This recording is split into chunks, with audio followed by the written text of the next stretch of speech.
On this Teacher Appreciation Day, I just want to give a shout out to all of the teachers in North Carolina and teachers across the nation. I've had the opportunity to visit many classrooms in my own state and in other states, and I'm here to tell you there are great things happening in our public schools.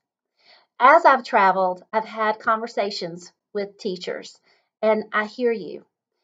I hear that you feel as if you're invisible, that people aren't seeing your contribution, and that they don't find what you're doing to be of value.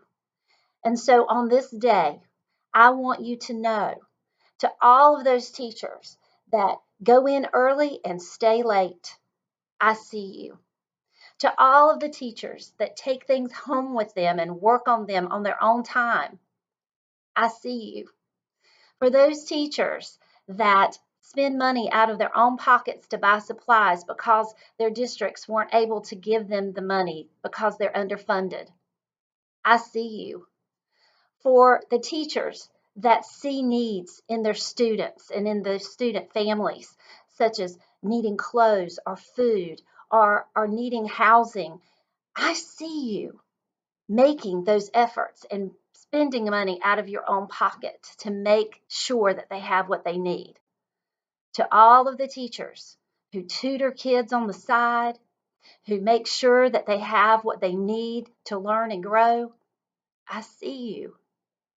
To all of the teachers who go home at night and when they lay their head down on the pillow and cannot sleep because their heart is breaking for trauma that is going on in a student's life, I see you. I see the contributions that you're making. I know that you're making a difference. And I want you to realize that you are of worth. My dad used to tell me, Lisa, you have a mind and you have ideas, and you need to be bold and fearless in sharing those ideas. You also have a voice. So not only do you have to share your ideas, but you have to be able to voice them and speak them loudly. You have hands and you have feet, and you need to be able to put action to those words and to those ideas. He also reminded me that I had a backbone and that I needed to stand up for what is just and for what is right. And if I grew weary, don't sit for long, because if you sit, you're going to miss it. If you don't go to the table and you don't participate, then you're not going to have any effect, and you're not going to make the true difference that you could had you stood up and spoken out.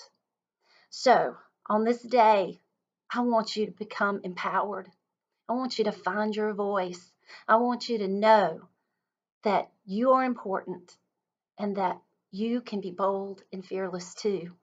And together we can do anything that we set our minds to. Just continue to keep children first, and just know that the leaders of tomorrow are counting on you. Do not grow weary. Stand tall. God bless.